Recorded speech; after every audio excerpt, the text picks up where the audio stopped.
Hey, how you doing, everyone? Jimmy Chadwick here, and welcome to Take the Tour. So, this is trip planning.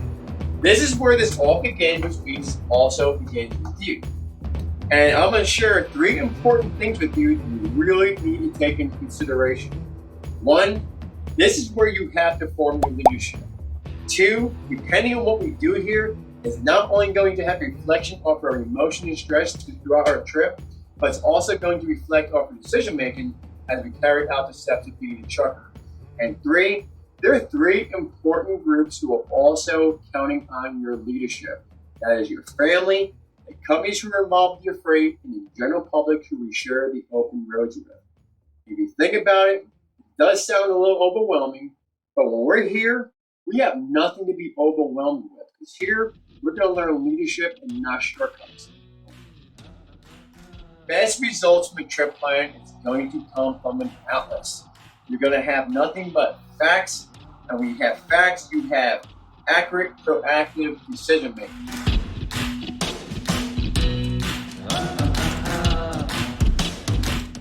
It didn't matter in which way you use that GPS. And I'm going to show you ways to share responsibility with that GPS so you have control and not being a follower. All right, so let's get that GPS and let's do this trip plan. Now, there's 3 things we have to consider when doing a trip plan. We have to consider routing, fueling, and layovers in case that we don't make our destination. So the GPS already did a route for us and did it within 30 seconds. Let's choose our own fuel stops and let's not find them along the way.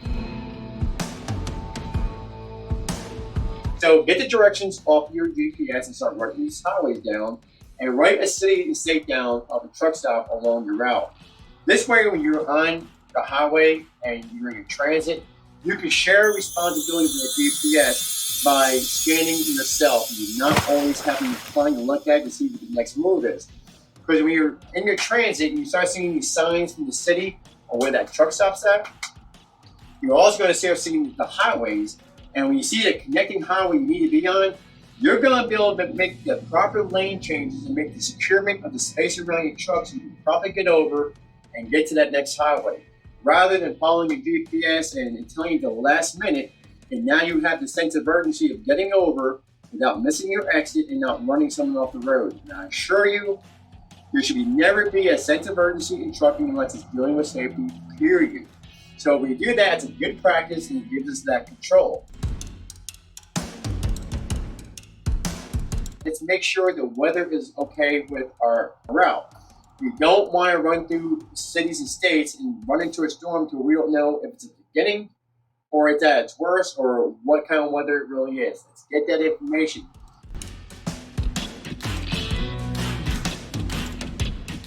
Only going to make us more efficient going down the road. 3, how do we do this?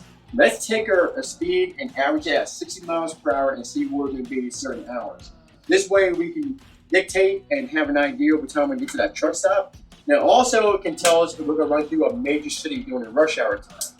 And you know what? And if we can, let's route around that city with the truck GPS.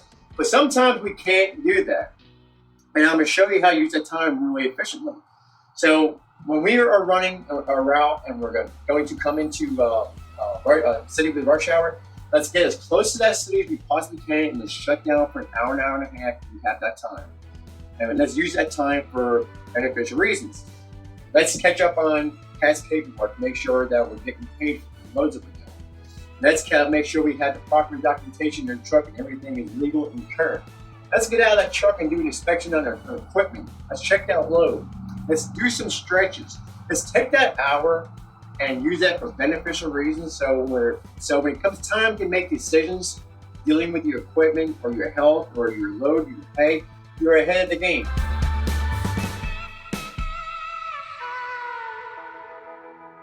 You don't want to keep driving and get into that rush hour and ride out the storm. That's not using your time efficiently.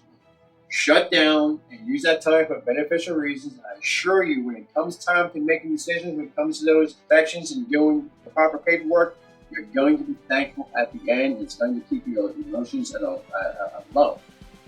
That's how you have to do this. You have to always remain in control and use your time efficiently. But we keep planning like this. We plan our fuel stops 400 or 500 miles apart, and we write these highways down. Once it happens, we're remembering this, and it's making us more efficient, and it's giving us that control. And if you keep doing this on all your trips, you're going to form that leadership. And when you have that leadership in your trip planning, your integrity and due diligence is going to carry you through the rest of the steps of being a trucker. And if you do this on all your trips, you're going to become more efficient. And when you have that value, when you have that momentum, you have your investment here, so you want to protect that. So that takes us to the next step, which is reaching your daily goals. Over there, also, it deserves and it warrants your time and your diligence. And you know what? We're off to a good start. I hope you're getting this, and I'll see you next door to reaching your daily goals. You guys drive safe.